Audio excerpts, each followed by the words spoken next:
para ministrar uma mensagem. E a Bíblia nos diz que dentre as irmãs que ali estavam, a Bíblia destaca o nome de uma irmã em especial, não era melhor que as outras, mas a Bíblia talvez destaca o nome de Lídia, por ser ela uma mulher comerciante da cidade de Tiatira. Ela comercializava púrpura, era uma empresária, uma mulher bem sucedida, e ela era uma comerciante. Talvez por isso a Bíblia dê destaque e ênfase ao nome dessa mulher chamada Lídia.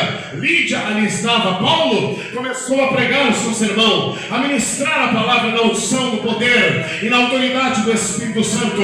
A Bíblia diz que Lídia está ali ouvindo a palavra de Deus, e de repente no meio da mensagem o Espírito de Deus sensibiliza o coração de Lídia, e ela abre o coração, recebe o Evangelho, abraça o Senhor Jesus Cristo e se converte às margens do rio.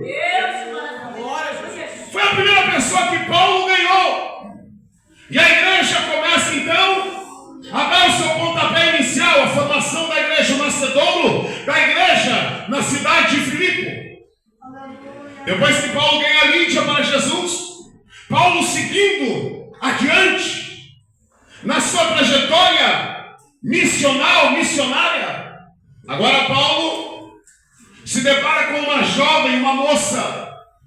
E a Bíblia nos diz que essa moça, ela estava possessa, ela estava possuída por um espírito de adivinhação, um demônio, um emissário de Satanás que se utilizava do corpo, da mente, das emoções e da vida daquela jovem e fazia com que ela viesse adivinhar a vida das pessoas. E os homens que contratavam ela para obter lucro em cima daquela jovem, eles se beneficiavam desta vida de escravidão que esta moça vivia, sob o jugo do pecado, sob o jugo das trevas, sob o jugo do diabo.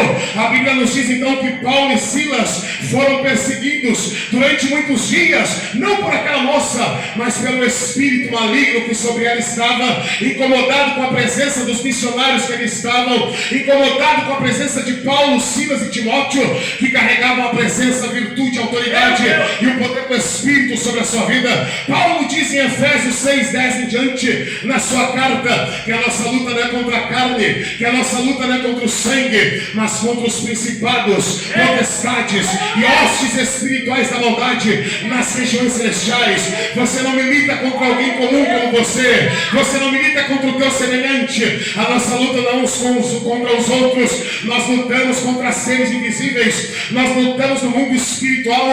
O mundo espiritual não é conto da carochinha, o mundo espiritual não é invencionice humana, o mundo espiritual não é fictício, o mundo espiritual não é imaginário, é descrito na Bíblia Sagrada. A Bíblia diz em Apocalipse capítulo de número 12 que o dragão, quando foi expulso do céu, com a sua cauda ele arrastou terça parte das estrelas do céu, referindo-se aos anjos. Lúcifer, em sua rebelião, arrastou terça parte dos anjos, e esses anjos foram transformados em demônios, porque a luz de Deus, a luz do Criador, se retirou de sobre eles. O próprio nome Lúcifer significa aquele que é portador de luz, aquele que é fonte de luz. Porque ele foi expurgado do céu, ele perdeu a luz de Deus que sobre ele estava, e hoje ele recebe outro nome: Satanás, adversário, dragão, serpente. Então é contra ele que lutamos, é ele que a igreja tem que atacar. O alvo da igreja devem ser os demônios que manipulam as mentes, que escravizam os jovens nas drogas, na prostituição, na marginalidade. Nós não temos que atacar o pecador, mas a Bíblia diz que temos que confrontar o pecado pela palavra e, sobretudo, atacarmos Satanás, que tem escravizado as vidas.